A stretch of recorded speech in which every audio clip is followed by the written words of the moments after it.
Well, hey, Shiraz, good morning. Hey, good morning. How are you? Good. Thanks for having us in your shop here. Now, I'm really excited about getting the full tour and seeing some of the tools here that really make this your place. But what I think I want to do is, you've talked about some starter tools, some benchtop tools maybe? Yes, we have a bunch of benchtop machines that are good for the starting small shop, and we can go look at them right now. All right, let's take a look.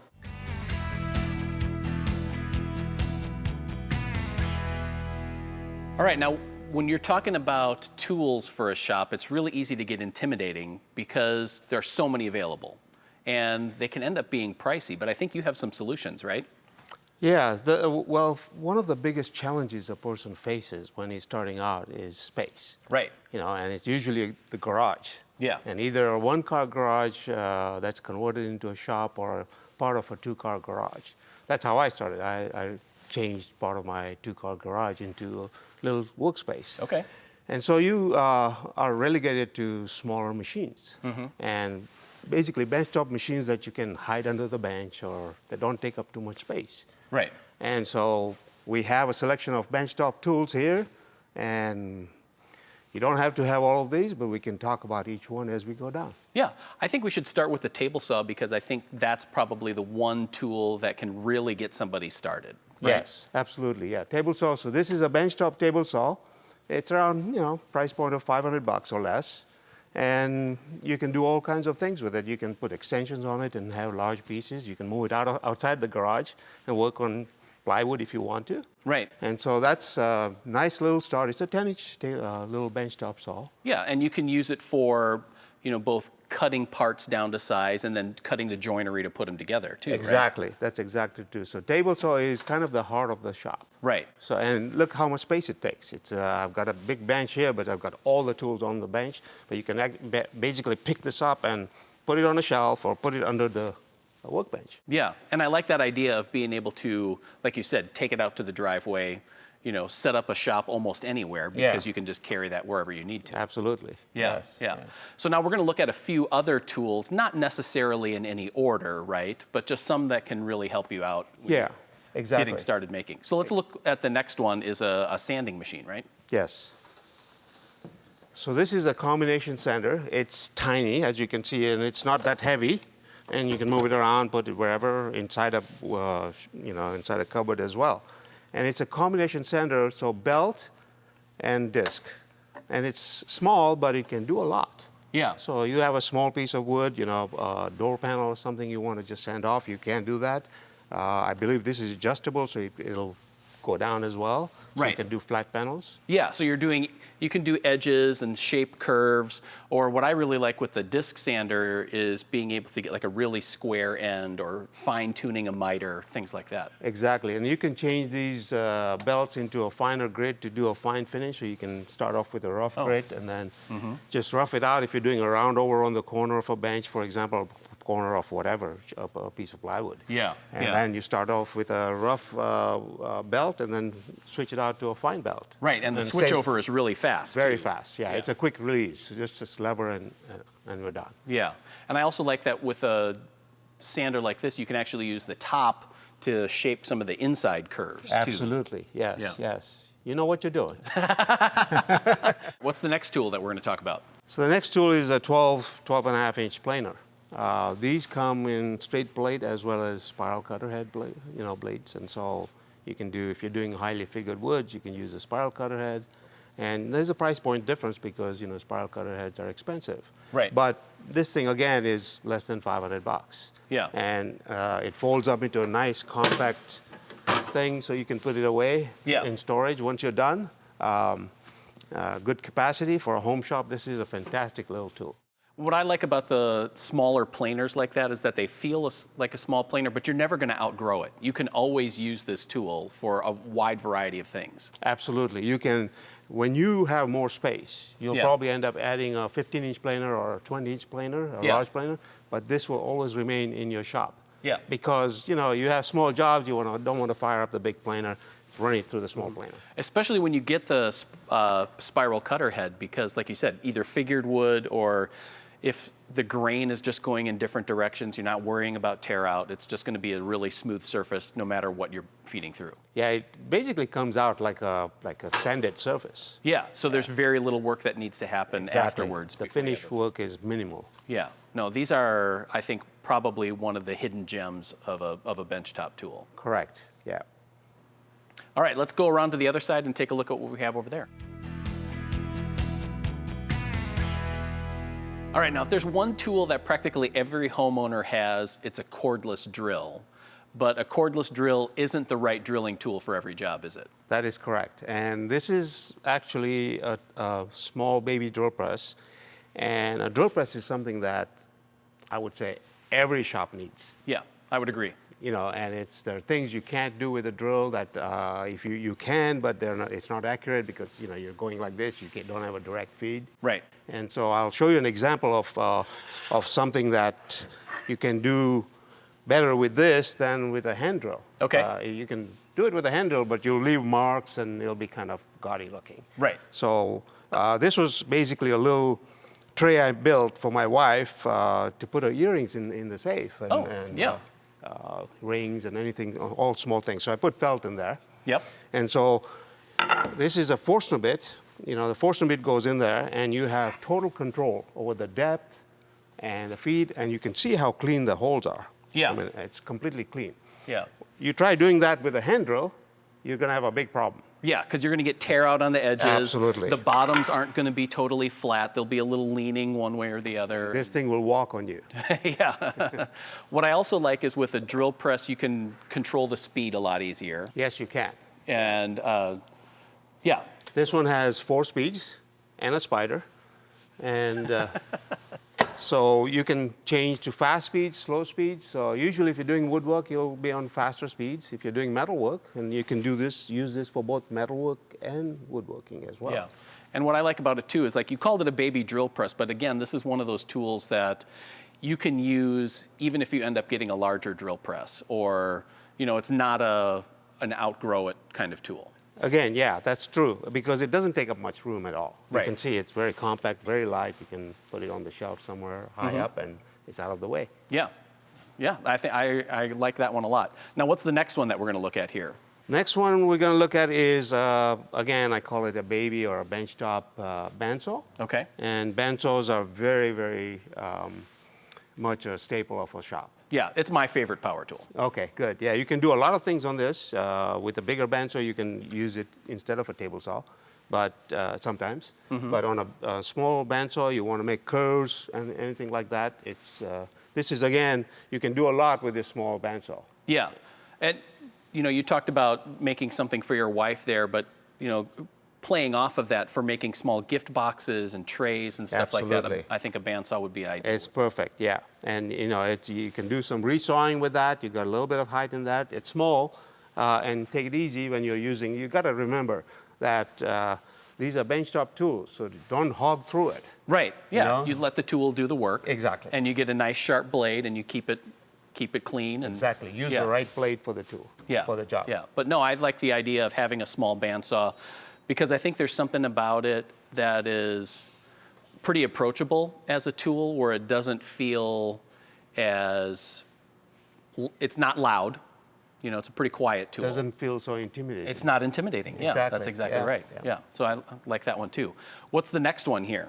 Okay, this is a benchtop jointer, and they've only been out. Benchtop jointers have been out just about a decade and a half, and they've got bigger, and so you can do big jobs on a small tool. Right. And these come in either a straight blade or, again, a spiral blade. Yeah, which is what you have in there. And I think that's what transforms that tool. Exactly. And you can do a lot of stuff. Again, if you're joining 2 boards, you cut it on a table saw, and even then, if you put it on an edge sander or sand the edges, when you put those 2 together and hold it up against a light, you're going to see light through it. Right. So the idea of this guy is you run the board through it. Both boards are then perfect. Yeah. They're perfectly jointed. Put light, you won't see any light. Yeah, and you're not going to fight with it when you go to glue it up either. Exactly. Because you're chasing down all those little gaps. Yep. And you won't have much wastage when you glue it up and then you have to sand things off on top. Right. So that's what a jointer does. And between the joiner and planer, you can produce kitchen cabinets and things like that. Oh yeah, for your yeah. home. Well, and then you're also able to work with, you know, some unusual pieces of wood that you find. You're not limited to something that you're going to find at the lumber yard. You can almost transform offcuts from a tree coming down or firewood even into something that's really special. Or some scraps that you pick up somewhere, Yeah. and you can transform them into a nice little box, gift box for your wife, for your kids, for whomever. Yeah, commemorate events and Exactly. Yeah. Yeah. Now, one thing that we've talked about, all of these tools are cutting and shaping or whatever. It's creating dust and chips, and having a clean workspace like this one is important. So we're going to need something to kind of contain all that, right? Yes, and so dust collectors many years ago only came in big sizes. Right. Yeah, they were like the size of a small car. Yeah, and so we've got this little bench top. Well, I call it bench top because it's sitting on the bench, but it's actually on a roller, and you can lay it down and roll it around to your job. So you can take it from machine to machine. Yeah. And it's a mini dust collector. It's about a price point of $100, $110. Okay. I mean, it's very affordable. Yeah. And you just put your hose on it. Then you don't have to wear a mask, and you breathe free, and you don't have dust on your car or throughout the garage. Yeah, because I think there's a lot of people that end up sharing that space with a car. That's right. And when you have to transform it back into a garage, you don't want to have to. You will have complaints from your spouse if you don't use a dust collector in the That's garage. exactly right. Well, I think this is a really good setup of small tools that can get people started. And like you said, you mix and match for the ones that you want to do for the kind of work that you want to do. Yeah, start off with a table saw or maybe a bandsaw, get a drill press, and then move on to a combo sander, dust collector, whatever, how much space you have and whatever the type of job you're doing, and you could have all of them and still not have too much space dedicated to it. Yeah, and you've not spent a lot of money on it either. Exactly, so yeah. If you find that there's something that you don't use as often, it's not as much of an investment loss. Exactly. For less than $1,000, you can have 4 or 5 pieces of these machines that you can do a lot of stuff with. Yeah. Especially for a beginner. You can do a lot with this. Yeah, a great way to learn the craft. Now, being in your shop here, there's a few other tools that make this specifically your shop, and I think those are some of the ones that we want to look at next. Absolutely.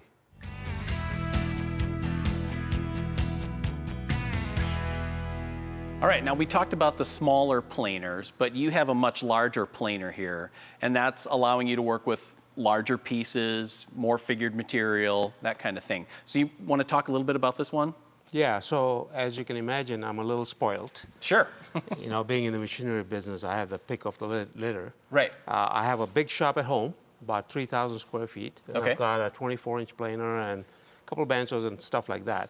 And since I had the space here, these machines are all mine, my personal machines. Right. And so I figured sometimes I'd do some large stuff and heavy-duty stuff. Okay. So might as well have, what an industrial shop would probably use. This is probably an overkill for me. Yeah. But if you're, making money with the equipment and you need heavy-duty equipment, this is the type of machine you would get. Yeah. It's basically a 25-inch planer, has 15 horses, it's 3-phase, and has a capacity of 9 inches up and down, spiral cutter head. I mean, I'll do highly figured woods, and it'll just come out like glass. Well, we were looking at it and using it just a little while ago, and what I was really interested in seeing is the way that you can set the specific thickness that you're working with, both to start off with and then where you're going to as the final thickness. And then if you need to come back to it for a different piece, you can really easily do that. Yes, you can. And one of the features that this guy has, and you probably saw it when I was working, is it removes the backlash. So you get the exact measurement that you see over here. Okay. So if you say 9 inches, if you're at, say, at 8 inches and you want to go to 9, or you go to 8.5, it'll go to past 8.5 and come back up to 8.5. Oh, okay. So that it's removed all the backlash, and the measurement is what you get on the board. Yeah. And one of the things that I liked is a nice little tip is you have a cart behind the planer to act as kind of the catcher, so that Correct. when the piece comes off, it's not just crashing to the floor and dinging up the corners. Exactly. You can have a roller table or anything, but I happen to have a hydraulic cart and I put a little maple top on it. Yeah. So I can adjust it to the height of the table so that longboards can go right through and not come crashing down. Yeah, yeah. No, I like that a lot. Yeah. And like you said, the spiral cutter head makes all the difference in the world, and having that extra capacity, because I think we've all run into the point where you found a really special piece of wood, but it's just a little bit too wide. Yes, and I have run, 24-inch wide boards of a tree I had bought many years ago. I had Okay. some slabs that were too wide, and they had live edges on it, so they were not exactly 24 all the way, but Yeah. the widest point was 24, and this is where this really came in handy. Yeah, yeah, I can see that. Yeah. Now, probably the sidekick of a planer is a jointer, so I think jointer. that's where we'll go next, right? Okay.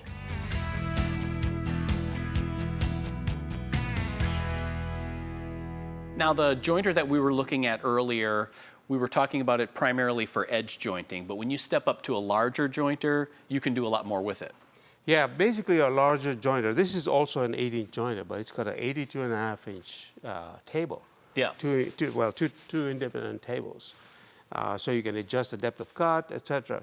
The main reason for that is that you can run long boards through it. Right. So which you can't do on the little table because you'll end up tilting it and you'll end Yeah. up messing up the edge. On this one, you got the support, and you can still add more support on the end if you want to. Sure. So you can work with a lot rougher or more uneven boards and still very quickly get to a straight edge or even a straight face. Exactly. The heavier boards will not move this guy. This is, it's not moving. It's pretty heavy. Yeah. Yeah. And you can take off more material per pass. Exactly. And this particular jointer has a spiral cutter head on it. Okay. And again, so you can do figured woods Yeah. and not get too much tear out, Yeah. if any. Now, when I was watching you, you have a couple of really special push pads here that you're working with, because when you're working with, well, any power tool, frankly, but especially at the jointer, you want to work accurately and safely.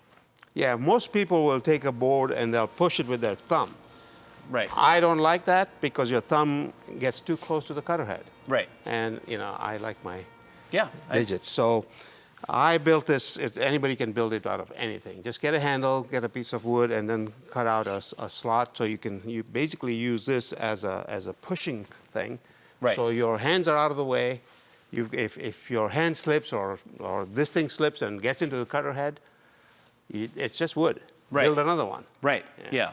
And what I like about it is it's really long, so you have some down pressure at the front in addition to that. Exactly. That's the reason I made it that long. And then for things where you don't need that much down pressure, I built this out of a phenolic. Basically, this is one of those push pads right. that comes in. Yeah. Just screwed it onto a phenolic from inside and put some sandpaper on it. So Yeah. now the sandpaper will give it the grip Yeah. when you push it through. Yeah, because there's a lot of times when you're working with a jointer where it is a two-handed motion. You have the down pressure on the one Exactly. side and the push on the other. Exactly. So on long boards, I'll go like this. So I'm pushing with one and I'm holding it down on the other so it doesn't want to flip up at all. Yeah. And that's, I don't use it too often. I don't do those long board, that many long boards, but Right. I mean, it's good to get your hands out of the way. Yes, yeah, exactly. All right, so we've talked about preparing our materials. I think we want to do is focus on one of your tools that cuts those pieces down to size. So we'll head over to the big table saw. Let's do it. I think a lot of people think of a table saw as exactly that. It's a table, blade sticks out of the middle, you cut stuff with it, and a lot of folk have their woodworking shops built around the table saw.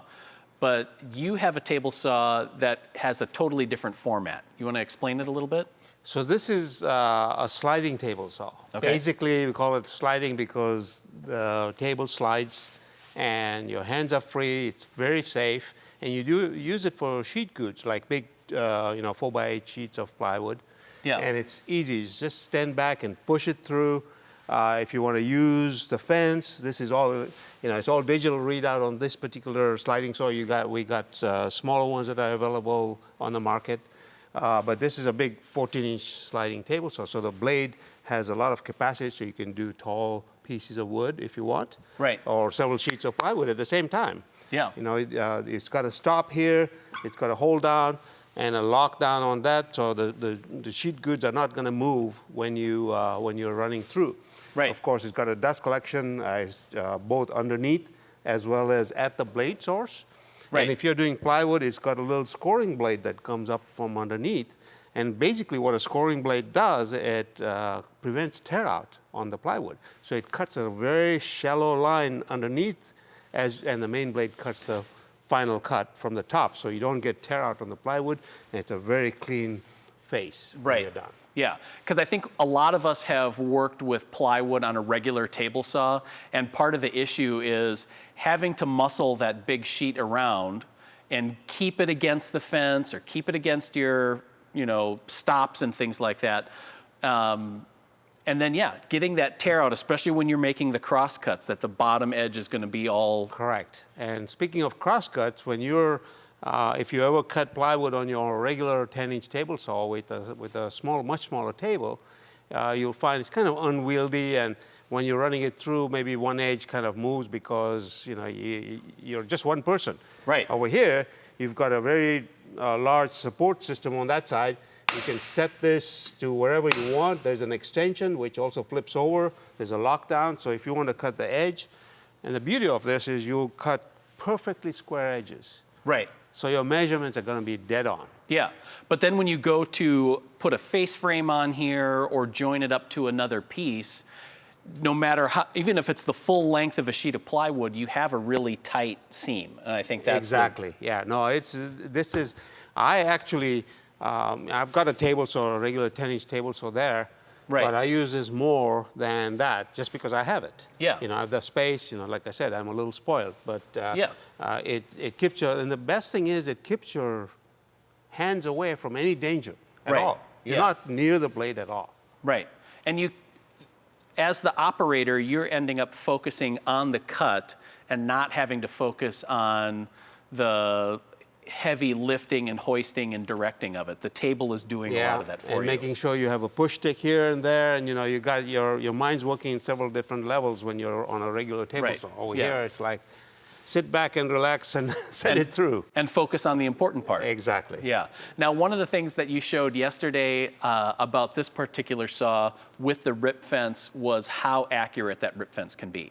Because I think, raise your hand if you've ever cut a piece, thought you were done, and then came back and I need 2 more rails, and you need to get them to that exact setting. And it's almost impossible to do that, but not with this one. Not with this one. This one has a power fence, so I'll just set it just a little bit so you'll see.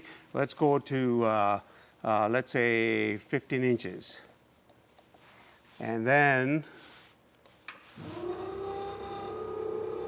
now that stop is accurate to within a thousandth of an inch. Yeah. So if I move it out to 38 inches and then move it back to 15 inches, it will be exactly at 15 inches. And we did the nickel test, and you saw that the nickel didn't. So we put a nickel against the fence, we brought the fence out, and we brought it back in to the same measurement, and the nickel did not fall over. Did not fall over. No, that was a pretty amazing thing. If you need to upgrade your table saw, and after seeing this, I think a lot of people are going to want to upgrade their table saw. That's where we want to go. Yes, and this is a big one. Yeah, there are smaller sliding table saws available that do the same thing on a smaller scale. Also, you can cut sheet goods on those as well. Yeah. But for lesser space, you got less space, you can buy a smaller one. Yeah. Every shop takes a little bit of the personality of the owner of that shop and the user of it. And there's a tool in here that as a woodworker, you wouldn't expect to find in a workshop. And I think we're going to head there next, and that's your milling machine.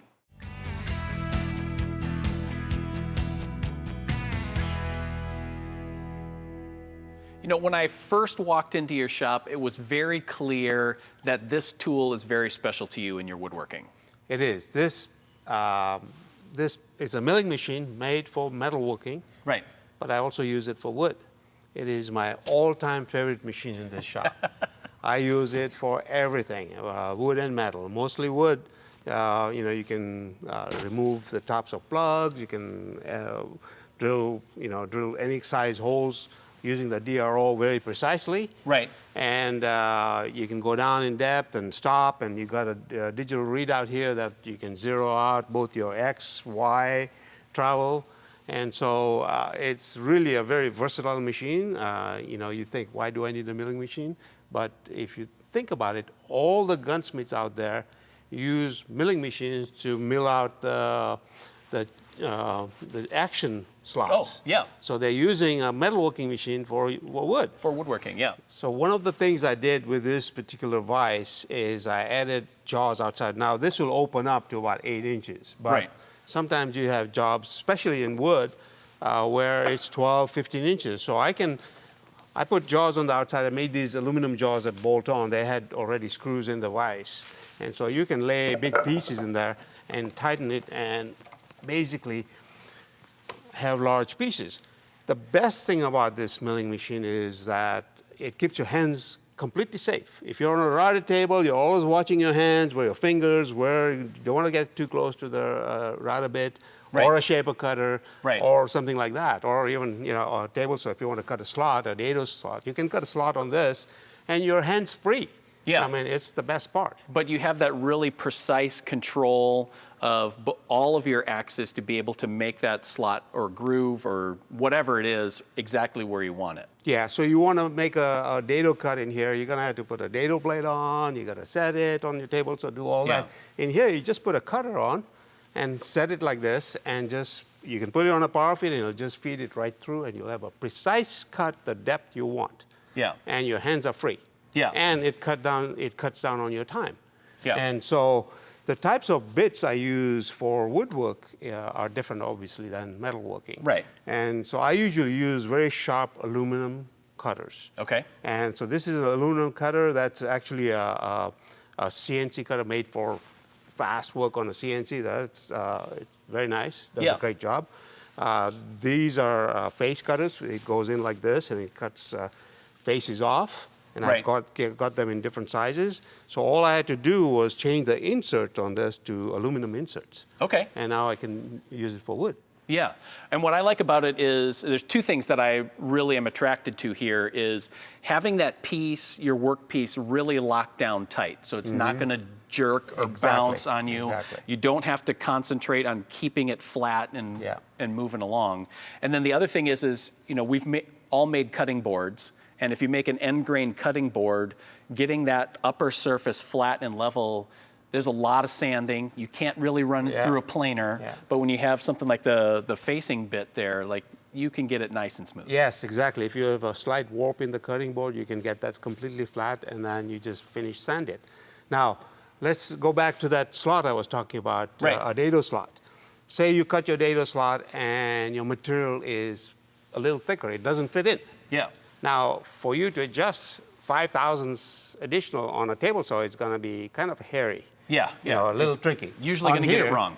Yeah, usually get it wrong, and then now you got a sloppy fit. Yeah. On here, you just use a DRO and go 5 thousandths over, and a perfect fit every time. Yeah, and exactly where you want it. Exactly where you want it. Yeah. Now, I can really see how this really suits the kind of work that you do. I love this. This is my girlfriend.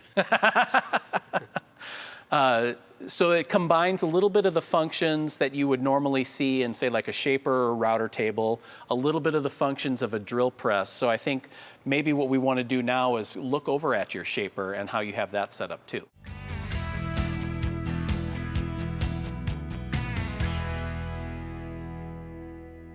I have a router table in my shop that I rely on for creating edge profiles and joinery and a wide variety of other operations. But Shiraz, you have a different tool than a router table. I mean, you have a router table, but that's not the one that you go to first. No, I particularly like shapers with a router collet in there, router bit collet in there. Now, give me like a real short distinction. What's the difference between a shaper and a router table? Okay, a router table uses a router. You put on an additional router as the motor. Right. On a shaper, the motor is built in. It's got its own 3 horsepower, 2 horsepower, whatever. Right, like your table saw. Like a table saw, yeah. And it's reversible and all that. So all you have to do is that it usually comes with several shafts or arbors for shapers. Yep. But it also comes with two collets to use a 1/4 inch or a 1/2 inch router bit. Okay. And I like the heft of a shaper. In fact, there are router tables that are quite fancy and they're running to a couple $1,000s. Right. And yet you can buy a nice shaper, which is basically giving you the use of all the shaper cutters and all the router bits for a lot less than that. Yeah, and you were demonstrating this just with this roundover bit a little earlier, and what I noticed is that there's a very distinct sound. Like a router table has a very loud, grating kind of sound, Oh, yeah. and a shaper is a much more mellow tool. Yeah, with the regular motors, you're going to have a lot of sound reduction Yeah. as opposed to a jet engine taking off, on a Yeah. router bit. And like this shaper, we're dealing with a cast iron top, so there's very little vibration. Exactly. You got, cast iron wing out here. It's all cast iron. It's very heavy. Yeah. And again, it's safer than using a router table. Yeah, and I think there's an element of control here too that you're not getting on most router tables. Exactly. Now, it comes with a fence. I've got the fence off. Right. And what we've done is we've basically taken a floor sweep and put magnets underneath so you can move this as close or as far away depending on the workpiece you're working with. Yeah, which is a great idea. And so it really works well. I've got a round over bit on it, and it's my go-to machine for rounding over ends of pieces. Yeah, so I can see why you have it close by to your mill here, because it feels like they play very well together. They do. If I mill off an edge and I'm at the last stage, I'll round over, and then I'll go to my flap sander and sand it off. Shaper is a good option if you're looking to get a little bit more capacity and maybe do a little bit more than what you think you can do with your router table. And I think we're going to head next to the bandsaw.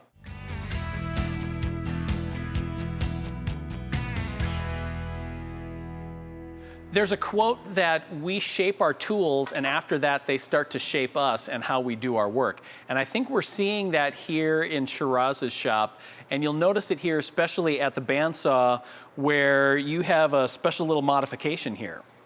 Yeah, so what I've done is I've added a sliding table on this bandsaw, and it's just some parts we picked up from another machine. Right. And just made it so that we can run big, heavy pieces. I can run heavy pieces through that if I want to.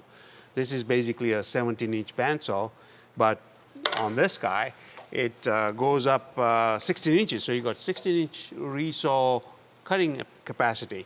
And it's got the extended table here, and of course, it's cast iron, and it's got a lock on the back, so you can put a big lock and drop it on the table, and the table's not going to move. Yeah. I mean, it's solid. Yeah, I talked a little earlier that the bandsaw is my favorite tool, and I think one of the reasons is for what you were just describing. There's so many things that you can do on it, whether it's a big piece or you're cutting curves on a round tabletop, or taking a big piece of wood and making it into smaller boards, or cutting little veneer or thin pieces on it. Yeah, and sometimes you have a board that you want to take off an inch or two or whatever, and you want to go do it normally on a table saw. Well, Yeah. you don't have to do that. Just come over here, set this out, and just so Yeah. fast and Right. convenient, and your hands are out of the way. Yeah, and I like that it's, wood is a precious material for us, and it doesn't always make sense to just grind it away on your planer when you can turn it into two pieces and you have a Correct. thin piece that you can hold on to for something else before just putting the final surface on the planer. That's right. And, a lot of those types of uses, you're talking about resawing into two pieces. Yeah. And you also get the book match at the same time. Right. So you resaw in the middle, run them to the sander, glue them together. You got a book match piece. And you see that quite often in high-end woodworking. Yeah, yes, door panels or guitars or Yeah. things like that. There's a wide variety of uses. And I like that on a bandsaw, the blade is real thin, so you're not losing a lot of material in the curve. Exactly. So you can keep that grain pattern flowing all the way across. And on this, even though it's a big bandsaw, this is actually a 17-inch bandsaw. It's not the biggest bandsaw that's out there. Yeah. But even though it's big and very heavy, it's heavy-duty bandsaw, you can put a smaller blade, a 1/4 inch or a 3/8 inch blade, and you can end up doing some scroll work on it if you want. Right, yeah, way more powerful than any scroll saw that you That's find. for sure. Yeah. Shiraz, thanks for having us here in your shop, being able to see some of these foundational tools, how you use them, and why they're important, and some of the really cool ways that I think all of us can learn to put our tools to better use. Thanks for having us. You're most welcome. Thank you very much. Here at Grizzly, woodworking isn't just our business, it's our passion. We love what we do. Thank you for the opportunity to support Woodsmith Shop TV.